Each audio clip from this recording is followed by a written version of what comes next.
¿Qué tal están? Buenas tardes. Esas novedades judiciales han eclipsado el gran acto de Pedro Sánchez hoy sobre la vivienda. Ha hecho público el presidente su plan para atajar los precios 24 horas después de que Núñez Feijóo hiciera el suyo, anunciara su plan. Sánchez hoy promete más seguridad y menos impuestos a los dueños que alquilen. Quiere también blindar la vivienda protegida y quiere poner límites a las compras de los ciudadanos extranjeros. El presidente del Gobierno ha defendido su gestión y dice que la culpa de esta crisis, Lucía Fernández, la tiene el Partido Popular. Al que acusa de haber hecho una política nefasta en materia de vivienda cuando gobernaba y, lo que es peor, dice el presidente del Gobierno, una política de la que no se arrepienten y a la que quieren volver. Hoy Pedro Sánchez, arropado por 11 ministros socialistas, ha defendido las 12 medidas del Gobierno para solucionar un problema que afecta sobre todo, dice el presidente del Gobierno, a la clase media y trabajadora y a los jóvenes. Que la vivienda es un problema es evidente, sobre todo para los más jóvenes. De media destinan incluso un 90% de su salario a pagar el alquiler. La mayoría ni se plantea poder comprar un piso. Los precios siguen subiendo y no tocan techo. José Luis Ábalos se ha defendido hoy en el Congreso de los Diputados. Él da por sentado que va a salir adelante el suplicatorio en su contra, pero insiste en sembrar dudas sobre la investigación. Ahí tienen a Ábalos, que denuncia hoy una cacería política y que pide el amparo del Congreso. Hoy se decide cuándo se votará ese suplicatorio. El viento vuelve a soplar hoy con fuerza en Los Ángeles, allí en Estados Unidos, y no hay recursos suficientes para luchar contra el fuego. Bomberos de Canadá y de México se unen a los servicios de extinción americanos y van a encontrarse con esto que ven aquí, con 3 focos que siguen rodeando la ciudad. Desde el aire se ven barrios enteros reducidos a cenizas. Han muerto ya 24 personas. Y miente, señora Ayuso, miente. Ayer mintió usted.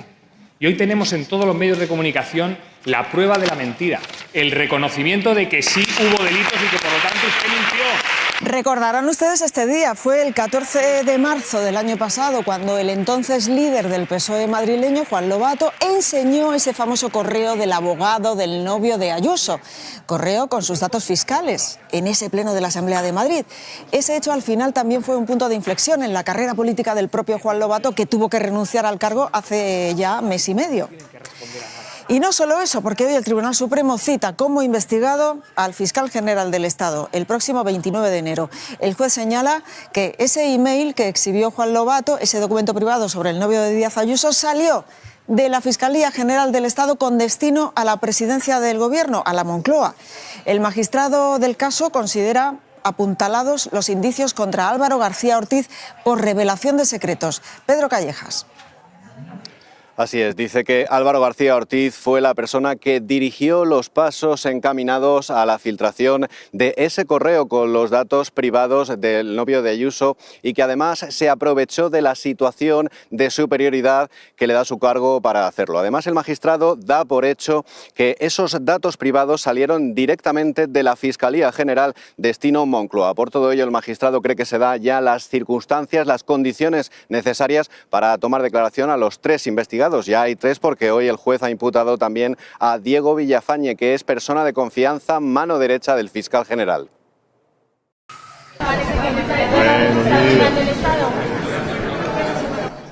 De lo que decide la mesa, ¿no?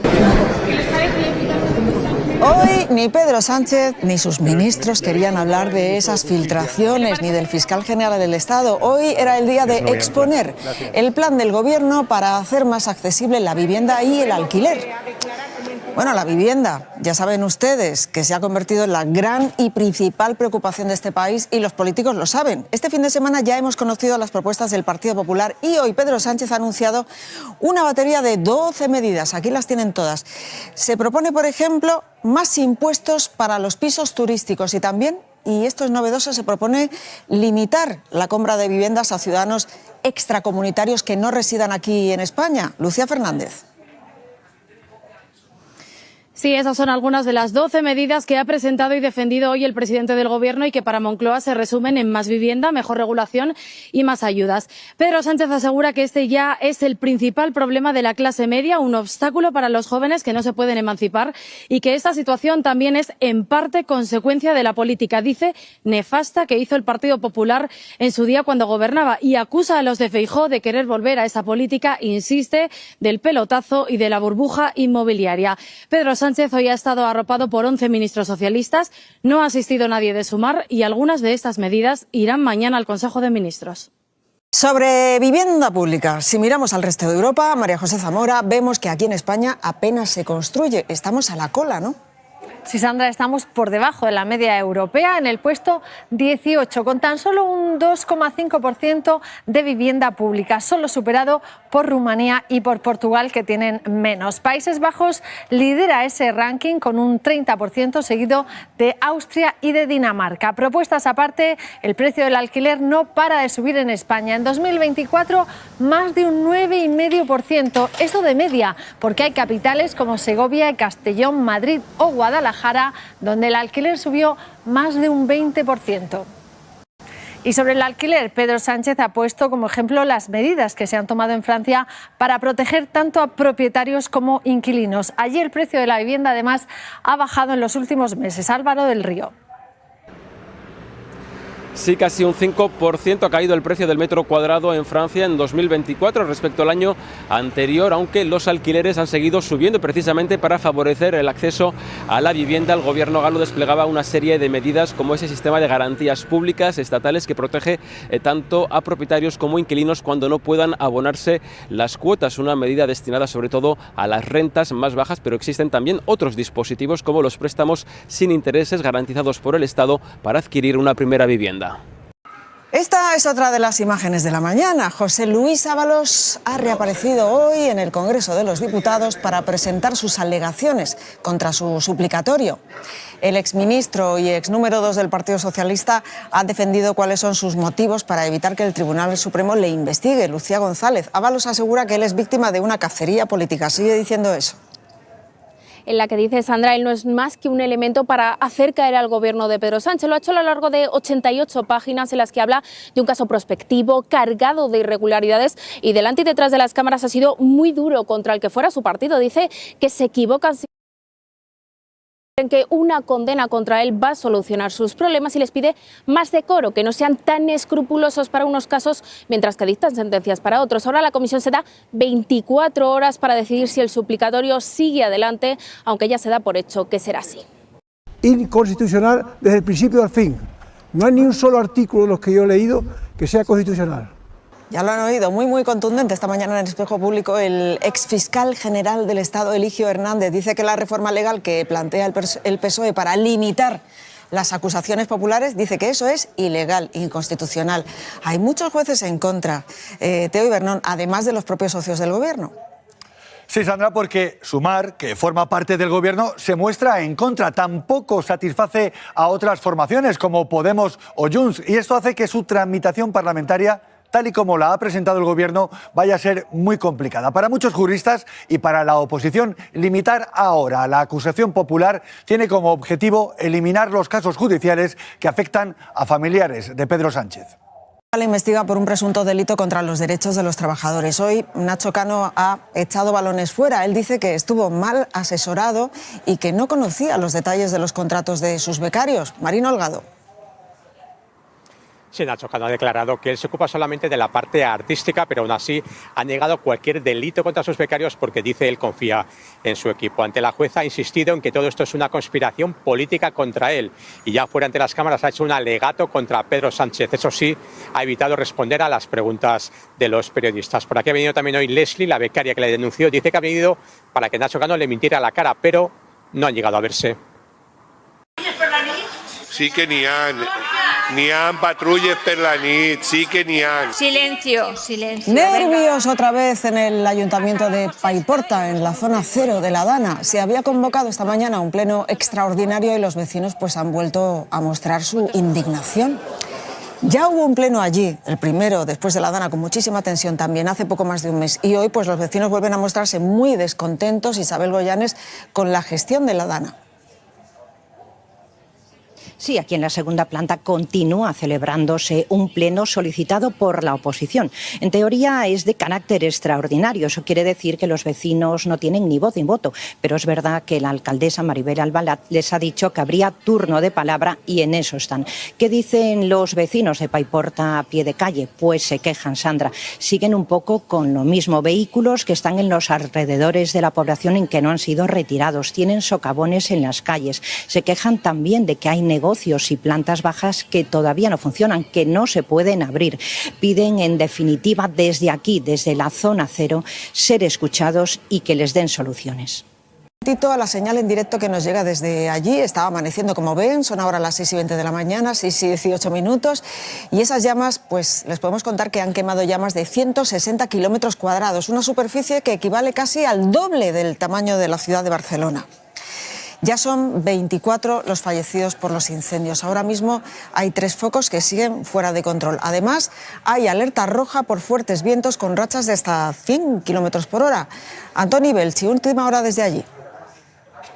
Sí, lo que más preocupa ahora son las fuertes ráfagas de viento que se podrían registrar en las próximas horas y que ayudarían a propagar más rápidamente el fuego por otras zonas donde la vegetación también es muy seca. Las autoridades piden a la población extremar las precauciones ante los avisos de evacuación por estos incendios que los bomberos aún no logran controlar. Mientras tanto, aquí ya se habla de lo difícil que va a ser reconstruir todo esto. Tanto la Casa Blanca como el gobierno de California empiezan a evaluar los daños que podrían superar los 20.000 millones de dólares. Es unir a los venezolanos en Venezuela hacia una solución política, democrática, pacífica, genuinamente venezolana. Sorprende también, María José, esta noticia que nos ha llegado hoy de la guerra de Ucrania. Los soldados de Corea del Norte, los que luchan con Rusia, habrían recibido la orden de suicidarse antes de ser capturados, ¿no? Eso al menos, Sandra, es lo que dicen los servicios de inteligencia en Corea del Sur. Se calcula que más de 300 soldados norcoreanos han muerto ya en el frente y hoy Ucrania ha mostrado este vídeo que van a ver. Es el momento en el que supuestamente uno de esos soldados norcoreanos detona una granada para inmolarse antes de ser capturado por militares ucranianos. Y aquí, desde el viernes ya, hay un problema informático que está provocando cortes en el sistema que usa la policía para emitir los DNIs y los pasaportes. Así que hoy muchos ciudadanos están, Lucía Piñar, regresando a sus casas sin el documento. Y me imagino que enfadados. Eso es, Sandra, porque algunos tienen que hacerlo urgentemente por viajes u otros trámites importantes y, claro, se encuentran con que vienen a la comisaría para renovar sus documentos y se van con las manos vacías y encima tienen que volver a pedir cita. Según la policía, son cortes intermitentes del sistema. ¿Cuándo se solucionará? Pues no se sabe, pero se está trabajando intensamente para resolver este problema cuanto antes. Hoy es el Día Mundial de la Lucha contra la Depresión. Es una enfermedad que se ha convertido en una epidemia silenciosa. Eduardo Siles, los datos son preocupantes. Sandra, en España hay 3 millones de personas con depresión y muchas o no están en tratamiento o el que tienen no es el adecuado. Faltan médicos especializados, solo hay 6 psicólogos por cada 100.000 habitantes y no hay terapias suficientes. En muchos casos el tratamiento pasa por recetar ansiolíticos. De hecho, España es el primer país del mundo en consumo de benzodiazepinas. Pues si quiere dar la cara. Es insólito lo que está pasando allí en Fuente Genil, en Córdoba, en Puente Genil. Hace 18 días que cayó el Euromillones y el ganador pues sigue sin aparecer. Son más de 41 millones de euros que todavía no tienen dueño. Esto es una buena noticia. Sepan ustedes que en plena crisis de natalidad existe un pueblo que celebra récord de nacimientos. Nos vamos hasta Friol, en Lugo. Allí nacieron 29 niños el año pasado. Es el pueblo con más bebés de toda esa provincia. Las ayudas para conciliar parece que han animado a las parejas del pueblo a tener hijos. Han nacido tantos que el ayuntamiento estudia ya ampliar las plazas de la escuela infantil. Aquí lo dejamos de momento, pero llega el deporte, que está muy interesante, y nos lo cuenta Angie Regueiro. Hasta mañana, les dejo con ella.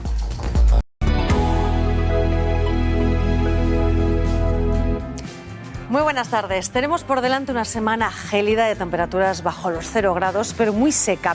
Se debe a esa masa de origen continental, de altas latitudes, que no traerá precipitaciones, pero sí temperaturas de hasta 10 grados bajo cero en zonas del interior. Por ejemplo, en Sevilla también hará muchísimo frío estas próximas madrugadas, con valores en negativo a primeras horas de la mañana y máximas que estarán por debajo a lo habitual, a lo que toca para esta época del año. Insisto, esta próxima madrugada esperamos heladas prácticamente en cualquier lugar del interior peninsular, pero van a seguir bajando las temperaturas a últimas horas del día. El miércoles será uno de los días más gélidos del invierno de la semana, con valores que oscilarán entre los 3 y 4 grados bajo cero. También en Teruel, en zonas del litoral del Cantábrico podrían rozar los 0 grados, -1 en Bilbao, en Oviedo, -3 en Ciudad Real y esos 2 grados en negativo, por ejemplo, en Córdoba. En este código QR tienen el tiempo en su localidad, porque en cuanto al estado del cielo esperamos ambiente totalmente despejado, nieblas a primeras horas, cierzo tramontana, chubascos en Baleares y el viento de levante que dejará también nubosidad y precipitaciones muy débiles en Ceuta, Melilla, en Tarifa y en el campo de Gibraltar. Eso sí, tiempo muy tranquilo también en Canarias, con los alisios al norte de las islas de mayor relieve, temperaturas que se recuperan a partir del mediodía en el Cantábrico más oriental. Pese a ello, temperaturas muy frías en zonas del interior, en el Cantábrico 16 en Andalucía y esos 7 grados en Castilla y León. Esta semana regresa el crudo invierno con temperaturas de hasta 10 grados bajo cero mañana y pasado. A partir del jueves, una posible dana en el Mediterráneo. Feliz tarde y hasta mañana. ¿Qué tal están? Muy buenas tardes. El Barcelona gana la Supercopa contra el Real Madrid. Los azulgranas ganaron a los de Ancelotti 2-5, levantando la primera Copa de la era de Hansi Flick. La fiesta se desató cuando el árbitro pitó el final. La verdad es que fue una final con goles, un 2-5 que ha desatado las críticas sobre los errores en la defensa del Real Madrid. El Barcelona salió con fuerza y, a pesar de estar algunos minutos por detrás con ese primer gol de Mbappé, supo aprovechar las ocasiones y también las debilidades de su rival. Ya con el tenis, ya ha comenzado el Open de Australia, ese primer Grand Slam de la temporada, y Carlos Alcaraz ha empezado con buen pie. El murciano ha ganado y ya está en segunda ronda. Además, Alcaraz quiere ganar, porque es el único Grand Slam que le falta en su palmarés.